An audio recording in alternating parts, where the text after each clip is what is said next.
السلام عليكم ورحمة الله وبركاته. مرحبا بكم في قناة عالم الزراعة على اليوتيوب. إن شاء الله النهاردة جايبين لكم طريقة جديدة لزراعة الفول السوداني أو كما يطلق عليه الكوكاواكا أو الكواكا. طبعا الأسماء تختلف من دولة لأخرى. الطريقة اللي احنا هنزرع بيها زي ما هتشوفوا الفيديو دلوقتي.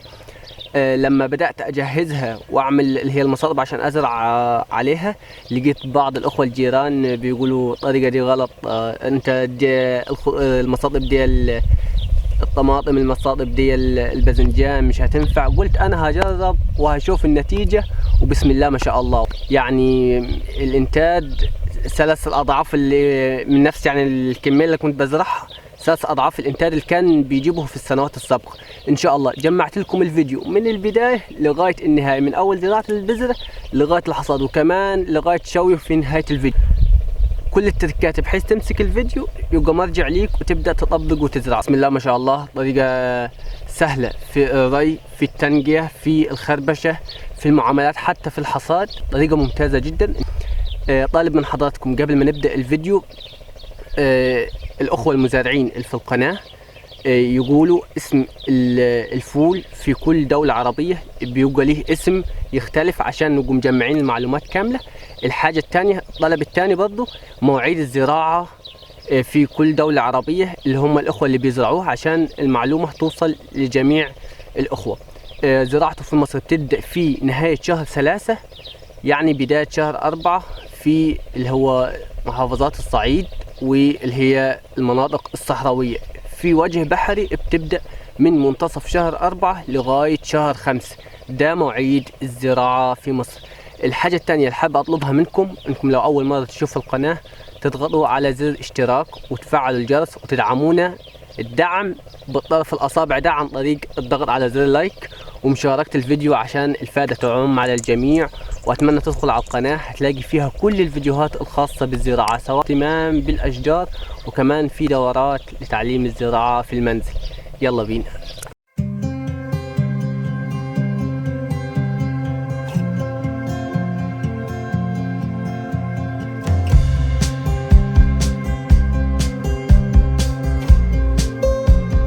طبعا زي ما حضراتكم شايفين، بعد تجهيز الأحواض وعزيقها وإضافة السماد البلدي وإقامة المصادب زي ما حضراتكم شايفين بعرض 50 سنتيمتر، هتظهر لكم على الشاشة دلوقتي دائرة طريقة تجهيز المصادب عشان تستفادوا أكتر. طبعا ده الفول السوداني بعد تكشيره وبعد إزالة القشرة اللي هي الخارجية، وطبعا استبعاد اللي هو الثمار اللي هي بتكون مخدوشة أو بتكون مقطومة أو صغيرة. هيتم الشق او الغرس زي ما حضراتكم شايفين امامكم بالبذرتين. طريقة التتليت كأننا هنعمل مثلث بالظبط على مسافات متباينة او مسافات واسعة، مسافة 20 سنتيمتر. وهيتم دلوقتي بإذن الله ريهم ري غزير. اهم حاجة السماد البلدي عشان يمد التربة بالغذاء الكامل، يفيدها في التزهير ويفيدها كمان في تحجيم الثمار ومحصول يكون وفير. وده طبعا شكله بعد 10 أيام من الري. طبعا ما روناش او اي حاجة او ري تطبيق زي ما بنتكلم في الخضروات او زي باقي المحاصيل التانية. الخضروات اللي هي الجذرية تختلف عن باقي الخضروات في موضوع الري وتكون حساسة جدا. فأهم حاجة انتظام الري، وأهم حاجة فترة تعطيش النبات في مرحلة حياته الأولى أو فترات حياته الأولى. زي ما حضراتكم شايفين أمامكم الإنبات قوي، مفيش أي مشاكل.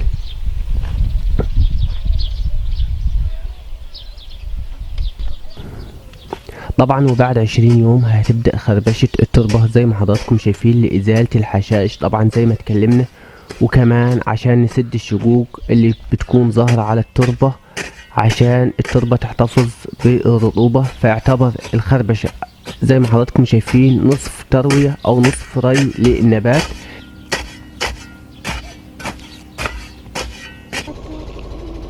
طبعا بعد شهر ونصف بالظبط بدون ري بعد الخربشة زي ما حضراتكم شايفين بدأ التزهير. مفيش، هنبدأ بإزالة الحشائش اللي هي بتكون أسفل النباتات اللي ما لحقتش الفاس تعزق فيها عشان ما تضحش النبات، عشان دي لو فضلت هتكبر وتضاعف حجمها وهتنافس المحصول الرئيسي على الغذاء، فأهم حاجة إزالة الحشائش الصغيرة دي قبل الري.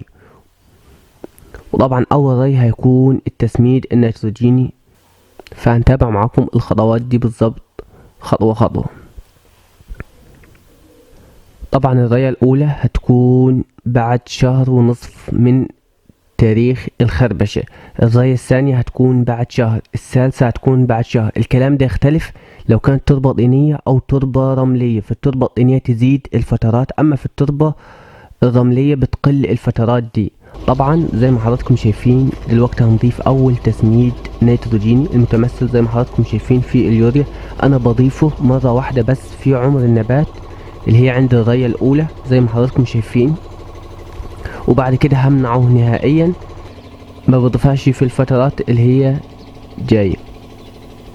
فزي ما حضراتكم شايفين بعد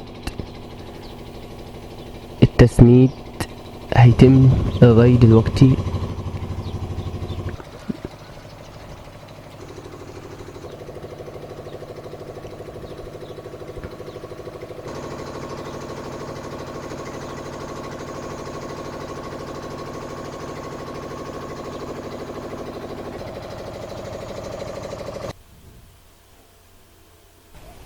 احنا وسط محصول الفول السوداني اللي زرعناه،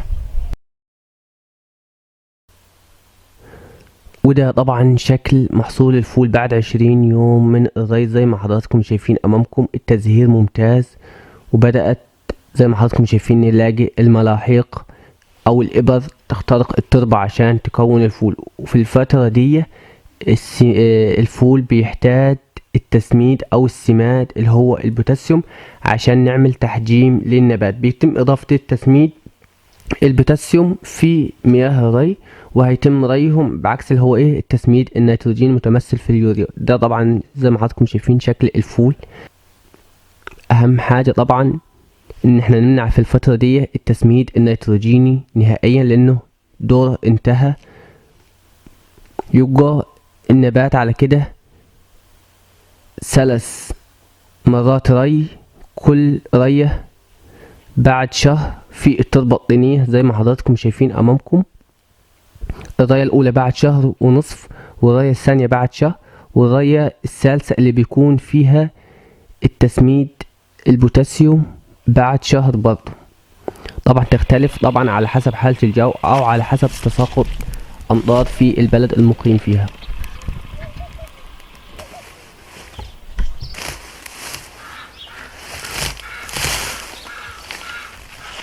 زي ما حضراتكم شايفين بسم الله ما شاء الله،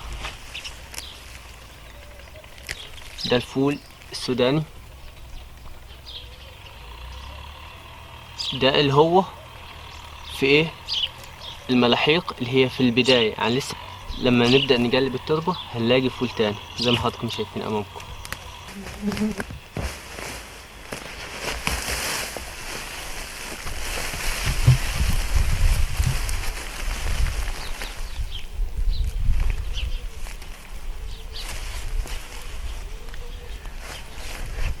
زي ما حضراتكم شايفين امامكم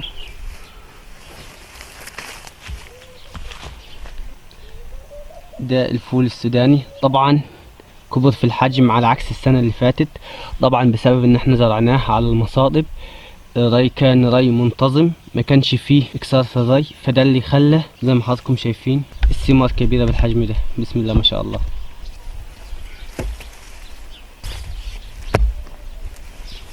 طبعا المساحات الواسعة بيتم طبعا حصاد بالمحراث وآلات طبعا، اما دي عشان المساحة صغيرة الحصاد بيكون يدوي.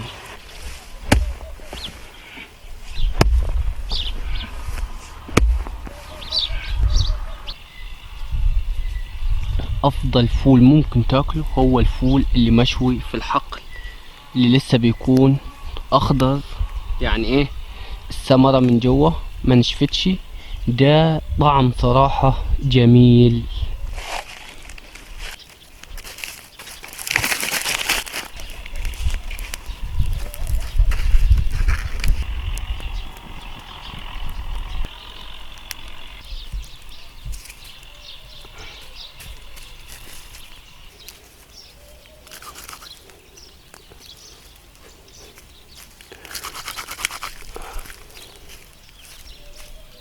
زي ما حضراتكم شايفين طبعا بدأ النضج،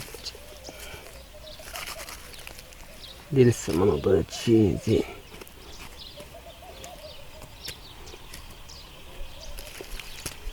طبعا زي ما حضراتكم شايفين، بسم الله الرحمن الرحيم. صراحة طعم انا مش قادر اوصفه. اللون من جوه زي ما حضراتكم شايفين، اتفضلوا معانا. زي لون اللي هي البطاطا البيضة اللي بتكون مشوية، بس الطعم صراحة روعة بمعنى الكلمة. طبعا متعة الموضوع كله ده ان الحاجة دي غارسها بيدك، انت اللي عارف سمتها بايه وضفت لها ايه. وفرحة الحصاد دي فرحة كبيرة جدا لكل الاخوة المزارعين اللي بيزرعوا سواء في المنزل او في الحديقة او المزارع الكبيرة. فده المجهود اللي بتتعب عليه يستحق. فما فيش افضل من انك تتعلم وتبدأ تزرع بيدك وتراعي الحاجة اللي انت زرعتها، وفي الاخر تحصل على محصول صحي انت مسمده وعارف انت ضيف له ايه، حتى تبقى مطمن وانت بتاكل انت واسرتك من غير اي خوف من مبيدات او اي حاجة. طبعا اشكركم على حسن المشاهدة، اتمنى الحلقة تكون عجبتكم. يا ريت لايك للفيديو ومشاركة عشان الفيديو ينتشر للاخوة المحبين للزراعة. انتظروا ان شاء الله المزيد من الفيديوهات القادمة، وشكرا والسلام عليكم ورحمة الله وبركاته.